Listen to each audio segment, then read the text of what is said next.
But have you ever thought that to get that done, you have to be willing or someone to participate in a human trial? Let's talk about volunteers to test a new drug. With us this afternoon is Dr. Harsha Rajasimha, founder and CEO of Jiva Informatics. Thank you so much for being with us, Doctor. Thanks for having me, Dee. Thanks for helping us see this from another perspective. You say clinical trials have a failure rate of about 30% because you can't get enough people to participate. That's a problem. Absolutely. It's a huge problem because there's a lot of patients out there, but it's hard to find them, earn their trust, and enroll them in a clinical study. And there is a lot of misunderstanding, misinformation, and mistrust in the communities, which makes it hard to recruit the right patients.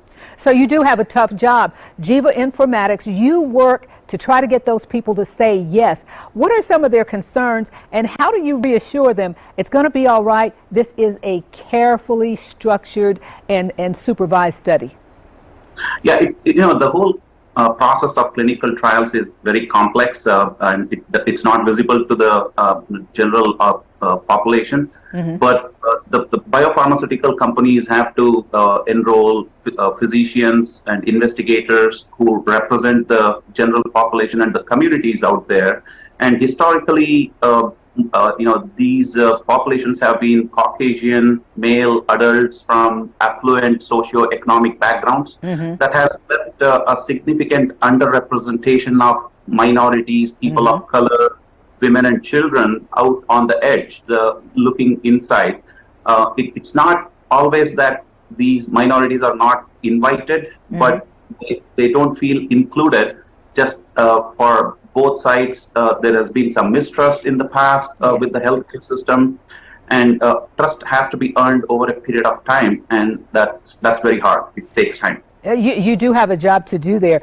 Does it help, and how often is there a financial incentive to say that this is not just volunteering, you will get a stipend for this?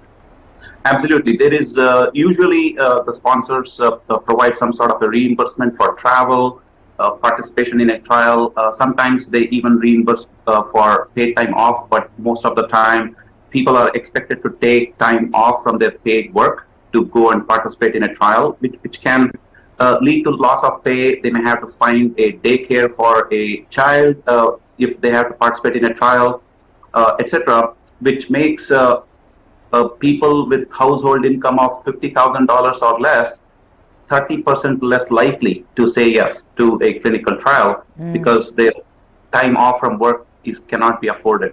You know, what is so ironic is that many people who need specifically a medicine for their ethnicity, that's the group that does not want to participate, and it's difficult to come up with that medicine. Again, how important is it for people to participate if they want to move these trials along and get the help they need safer and quicker? It's super critical. One misconception is that medicines in the clinical trials are, used on experimental medicines, which can be risky, and people are used as guinea pigs, which is a myth. Just because clinical trials are supposed to be better than the current standard of care, and hence has a significant potential of improving health and outcomes for people involved.